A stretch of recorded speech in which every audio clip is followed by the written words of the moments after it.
Sa ating pong ulat panahon, sa kasalukuyan, batay po sa monitoring ng Philippine Weather Bureau Pag-asa, patuloy pa rin po ang pag-iral ng southwest monsoon o habagat na patuloy na makakaapekto sa Southern Luzon, Visayas at Mindanao. Sa Luzon ay walang masyadong namataan na mga kaulapan, kaya inaasahan ng mainit at malinsangang panahon sa bandang tanghali, ngunit inaasahan ng mga pag-ulan sa hapon o sa gabi. Wala rin na-monitor na anumang sama ng panahon, low pressure area o LPA sa loob man o labas ng ating Philippine Area of Responsibility. Malaki po ang tsansa na hindi magkakaroon ng bagyo sa bansa sa mga susunod na araw hanggang sa matapos ang buong linggo. Asahan po ngayong araw na makararanas ang Visayas, Mimaropa, Zamboanga Peninsula, Northern Mindanao, Caraga Administrative Region at Bangsamoro Autonomous Region in Muslim Mindanao ng maulap na kalangitan na may kalat-kalat na pag-ulan at ng malakas na ulan na may pagkulog at pagkidlat dahil sa habagat.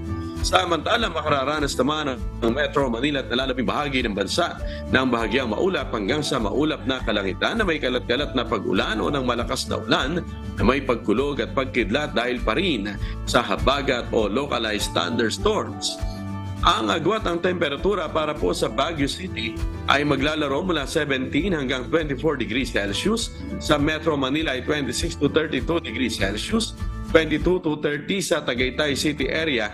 Sa Legazpi City ay 25 to 32 degrees Celsius. Sa Puerto Princesa City, ang temperatura po ay maglalaro mula 25 to 32 degrees Celsius.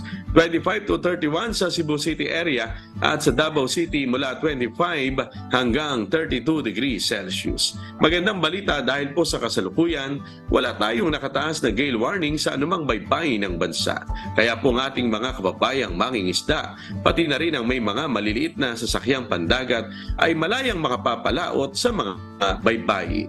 Sumikat po ang araw kanina ang alas 5:42 ng umaga at lulubog naman mamayang alas 6:19 ng gabi. Tandaan, sa bawat araw na ating nasisilayan ay magpasalamat sa Diyos na may lalang.